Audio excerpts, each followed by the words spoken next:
recording. Okay, cool. So the last time that I left off, let me zoom in a little bit more. There we go. Last time we left off my tour of my journal. We left off on the book year review here, or the book yearly reading challenge. I can't even read. Hello? Oh my god, how am I gonna read books? Audiobooks. Okay. I did some reading already, so that's what I've added there. The next section wasn't filled out the last time we came by. However, it's getting there now. So this is the monthly challenges. So these are our regular, every month we have some stuff to get done. We have some January prompts. They have specific prompts typically, but the way that I play, I only ever stitch on projects that are already part of my 26 and 2026. So that means it becomes an off-Broadway project, and I don't have to fit the prompts. So that makes it way easier for me to just put whatever I want into a section. I don't have more than 26 whips at a time. I don't even currently I don't have more than 6 whips at the moment. I do not plan to have more than 26 at all this year. No.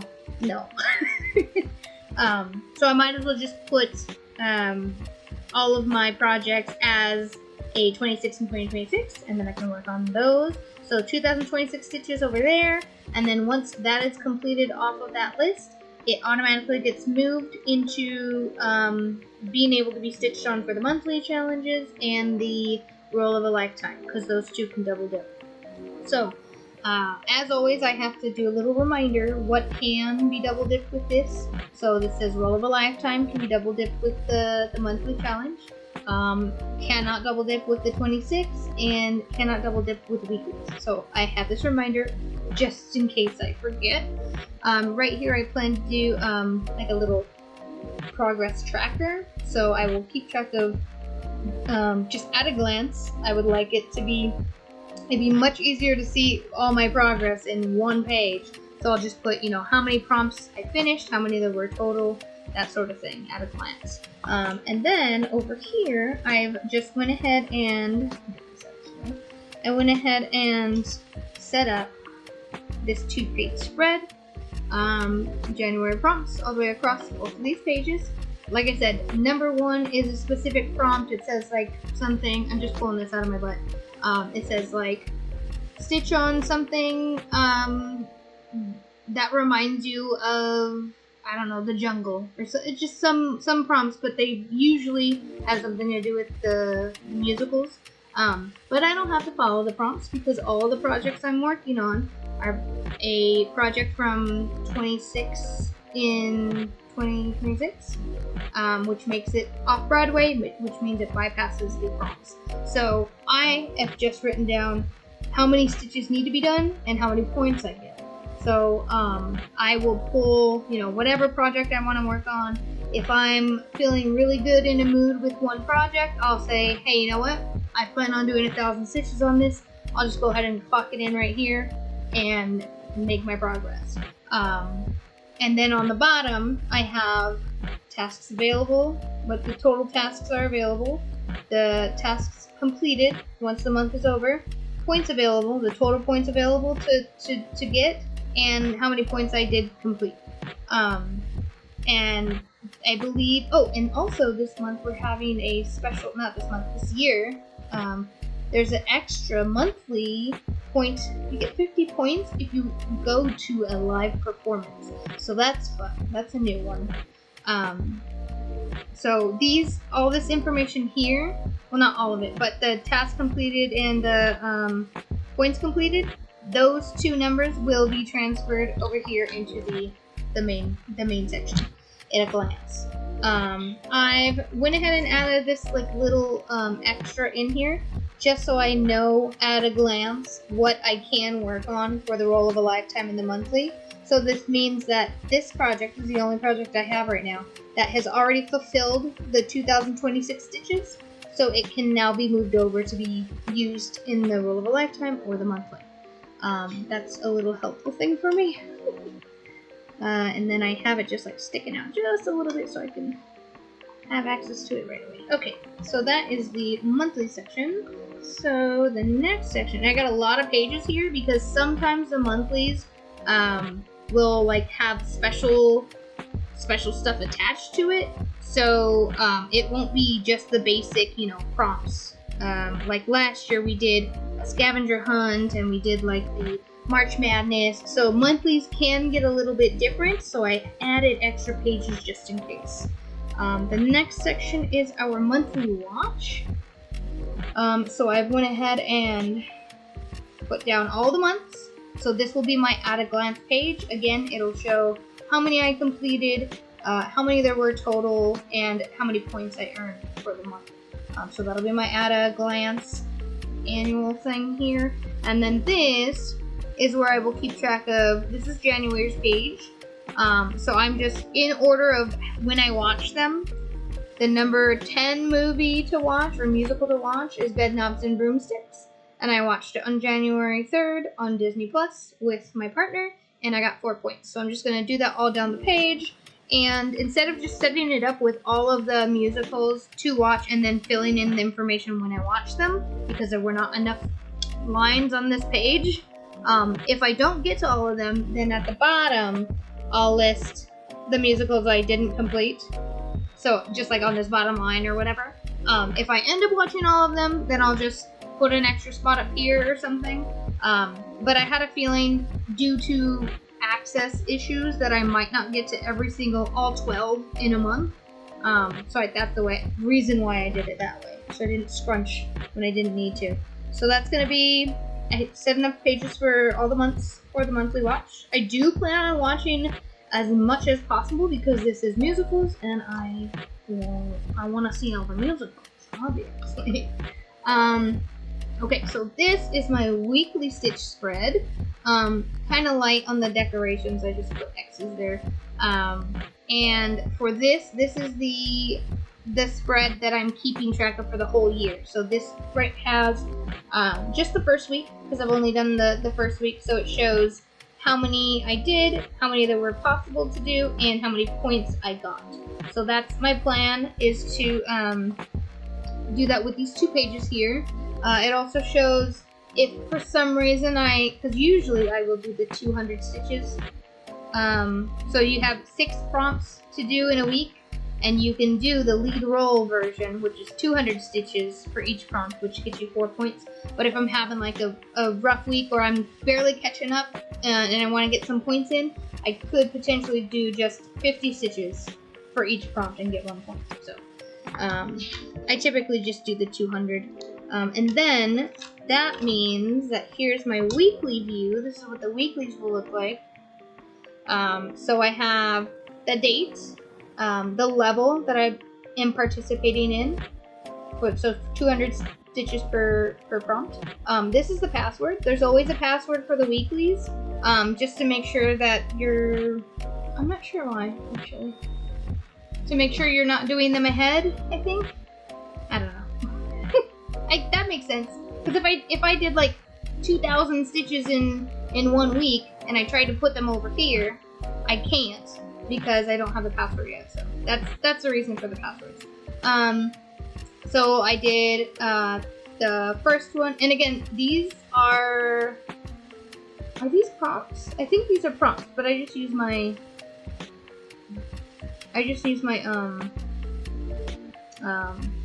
26 and 2026 buttons.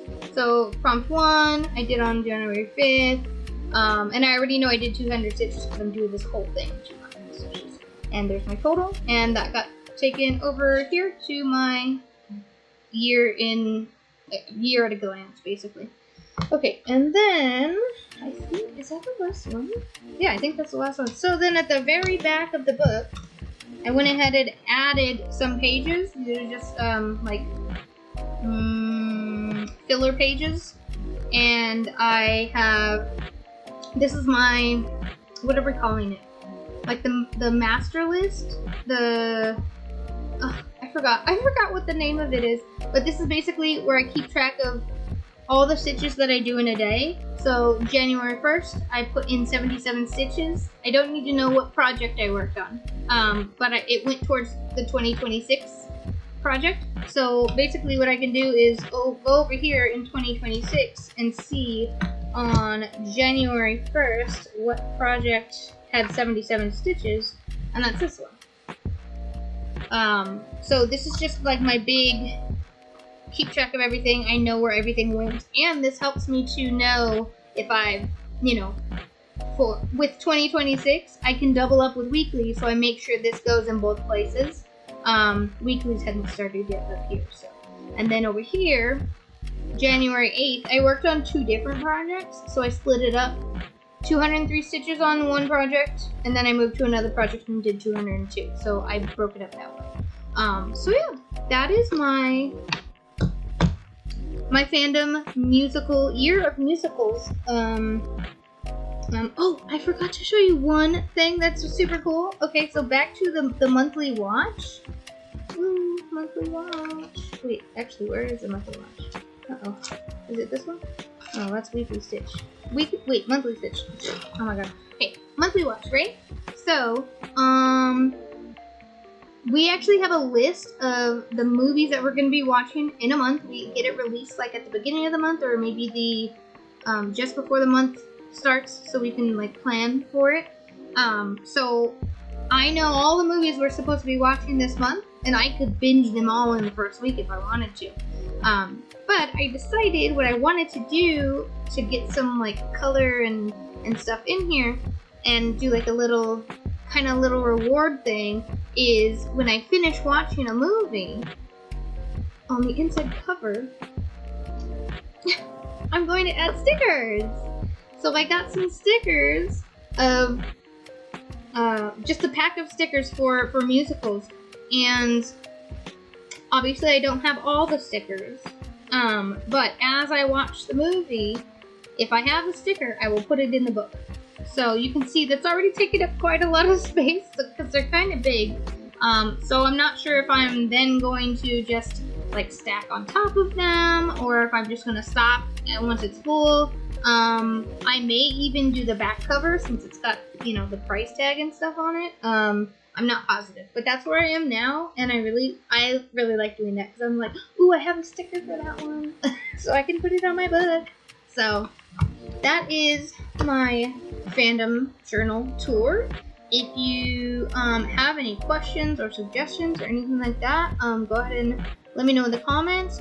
If you are participating in the fandom stitching, let me know. I'm on team Rocky Horror Stitcher Show, so that's my team. And if you are, if you also track your stitching, I would love to see what you do. I love seeing that stuff. I've seen other people share theirs in the group, and I'm very excited. Also, I have my own stitching game. I'm not sure if you guys know this. And so, along with Fandom, I play a couple other games. One of them is Wanderlust, which is only on Discord. So that's just a little business card. But you can also find me on, well, here, YouTube, right? I'm also on Instagram as Creative Elements, creative_element. And I'm also on Twitch under Anastasia. And I stream my stitching on Twitch live. So if you ever kind of want someone to stitch with, if you're alone and you want like someone to hang out with and talk to while you're stitching, you can watch me stitching. We can stitch together, and you can even catch me live, there and ask questions about either my journal or Wanderlust the game. I really want it to be like an open conversation area. And also, if you had questions about the Wanderlust game or anything else, if you're in the Discord, you can ask there as well. As an extra note, I mentioned other games that I'm playing. I just started playing Hell's Stitchin' on Facebook, and it's it seems to be like a lot. You have to get information from a lot of places, but it is fun so far. And I'm kind of like enjoying like figuring out how to do stuff. And I have a great team. You can be on a team with 4 people, so that's nice. It's not too many people, so like you don't get buried in like conversation or anything. And then I am also playing on Facebook Crossstitch Rescue. And that one I've been playing for a while, and I enjoy it. It's quite fun. And I literally just today, a few hours ago, acquired a team. So I was on one team and stitching with them for quite a few months. But another team had their lead had to step down due to, you know, life has a way. Life gets in the way sometimes, and I'm glad that they were able to recognize that maybe leading the team was getting to be a bit much and a bit overwhelming. So they decided they needed to step down, and it was put out if anybody was available to help lead that team. And when I heard about that, I decided I really like my team. However, the thought of a team having to disband just because they couldn't get, you know, someone with enough time on their hands to dedicate to being the lead made me kind of sad. Like, because I know they're a team and they've been together for a while and they've been doing really good, and I don't want them to break up because they didn't have a leader.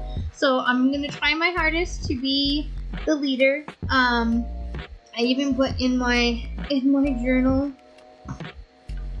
So we have here that I said farewell to Endless Sanctuary on the 11th, and I am now greetings to Kanga's Animal Rescue and Sanctuary. So I will be trying to do good by them and learn the game and get organized, and hopefully I haven't taken on too much work. I hope not. I think it'll be okay. And yeah, so I've got a lot of crafty stuff going on. At this point, I feel like my main niche is stitching, obviously. But it's gotta be, journal's gotta be next, right? I mean, who has this many journals? Literally, also this one. This is for the cooking one. I have 4. I'm literally looking at 4 journals, and I've got a few Google like sheets, documents, Excel sheets, basically, to keep track of stuff. And I'm definitely going to be making this Excel sheet for the zoo game, because woo, that's a lot. All right, y'all. Thank you so much for tuning in. Again, let me know if you have any questions, if you have any suggestions, if you just want to say hi. I also just tell me how cute this guy is, huh? Huh? Look you. Oh my god. Hello. Goodbye.